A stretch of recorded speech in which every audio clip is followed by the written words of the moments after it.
大家好，我係嚟自上海海鷗麗晶酒店錦龍中餐廳嘅主廚丁偉雲，大家都叫我丁師傅。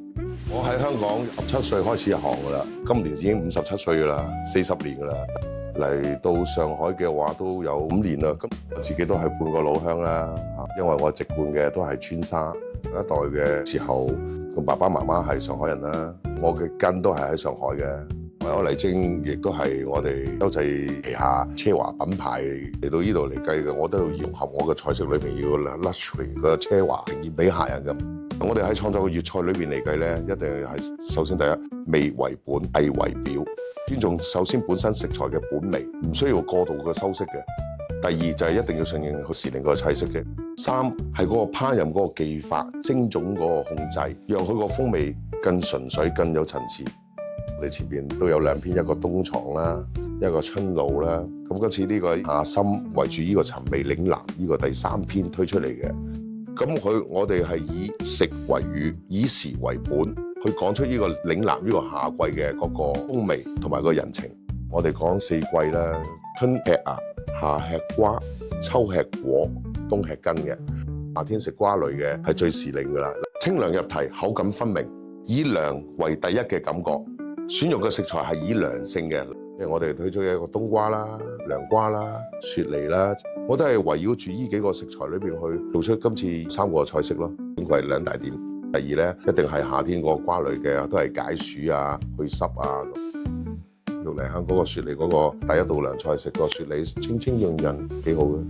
我而家用咗時令嘅黃瓜梨，加咗蜜糖，加咗華梅，加咗檸檬，調咗一個水。咁將佢呢個雪梨去咗個心，去咗個淨係肉啦，浸泡佢1個小時，時間係一個調味師嚟嘅。咁雪梨大家都知道啦，水分好足夠㗎嘛，會慢慢將佢滲入去個雪梨裏邊，同埋嗰個青梅酒又好清香開胃咯。咁一食又爽又潤。傳統嘅冬瓜盅係好大個嘅，我哋揾咗個冬瓜仔細嘅冬瓜盅，咁方便一個人食。其實我真係冇拜過師。計影相好深刻，之前我喺廣州一個地方工作，咁嗰個總經理，我記得佢一句説話就話，要考慮到你個食材，考慮到客人方唔方便食，究竟要用刀叉還是用筷子啊？我真係俾我個理念諗咗好多，就算我而家係做一個創作，我都要諗客人點樣去方便食，即係人在廚房，心在餐桌。傳統嘅冬瓜裏邊係會有放啲海鮮啦，放啲肉類啊咁。我今次呢個夏參裏邊嗰個菜式裏邊，我唔放咁多肉，咁我用一個素嘅湯去做。夏天基本上冇乜胃口嘅，咁啊變咗食啲清涼啲啊、解暑啲啊、清淡啲會比較好咯。我哋每日一定係新鮮整嘅，賣唔到我哋係冇辦法留到第2日嘅，先要用清水將佢個裏邊瓜肉燉腍咗先，用清水清咗1個半鐘，跟住要再加素湯落去燉45分鐘。我哋每日就備嘅真係限量供應啊！裏邊嘅食材我哋有最時令嘅新鮮嘅松茸啦、百合啦、蓮子啦，清爽解暑。我放咗啲乾冰落去咯，俾人哋感覺上一個煙霧彌漫咁啊，好清涼啊！傳統嘅粵菜佢就係苦瓜炆排骨啫嘛。我哋個白肉苦瓜炆排骨，白肉苦瓜裏邊嚟計係我用佢潮汕嘅好特別嘅一個白色嘅苦瓜。一般大家都好知道苦瓜都係綠色噶嘛，咁白色嘅佢個苦瓜係夠厚肉，同埋佢夠甘。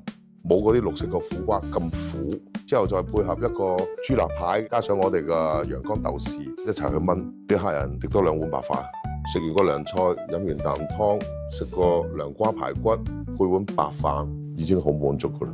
咁食完之後有咩感覺啊？我都係還是嗰種老傳統嘅味道就幾好啦。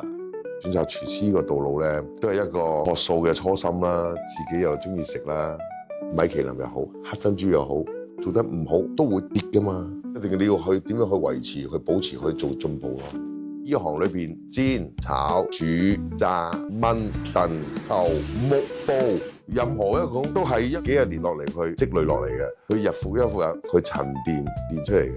做任何一個行業都冇捷徑，尤其是廚師呢行，正如薑就越老越辣。